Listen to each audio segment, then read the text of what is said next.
Muy buenas a todos y bienvenidos a Error de Record, soy Sergi Castañeda y continuando con el especial de Sitges de este año, os traigo la review de Arch Enemy, la nueva película de Adam Egit Mortimer, director de Daniel Isn't Real, recomendable película estrenada hace cosa de un año y que viene a traernos esta nueva película protagonizada por Joe Manganiello, Zolí Griggs y Amy Seimetz. Max Fest asegura que es un superhéroe de otra dimensión y que cayó accidentalmente en la Tierra, donde no puede emplear sus poderes a través de una brecha en el espacio-tiempo. Solo una adolescente del local, a quien todos conocen con el sobrenombre de Hamster, cree en él.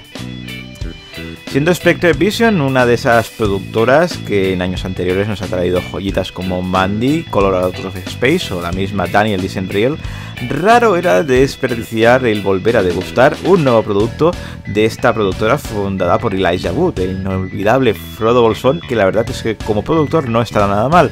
Pero también hay que reconocer que también tiene otras mierdecillas como el calibre de Come to Daddy, que no he analizado no sé por qué y debería hacerlo. Por desgracia, esta Arch Enemy, con toda la buena pinta que tenía, ha acabado siendo parte de la lista negra de esta productora.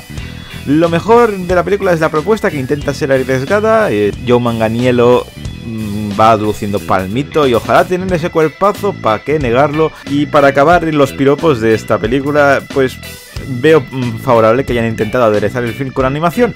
Y nada más tengo que decir. Lo peor de la película es todo lo demás, me refiero.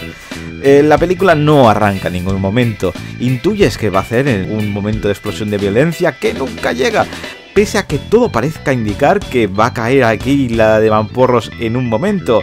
A eso súmale que la animación, pues la verdad está bien intencionada, pero nada más. Es sosilla, no casa nada con toda la acción y la verdad es que resulta más un bache que una ligereza en la película. Esperemos que Manganiello por lo menos se haya cobrado bien. Es la película que yo creo que más veces he visto el reloj durante una emisión en el retiro y he estado deseando más que acabara esa maldita película, y eso que duraba hora y media. De verdad, el confinamiento se me ha hecho más corto que esta película en hora y media, de verdad, infumable. Así que vamos con las valoraciones. En IMDb ha conseguido un 4,7.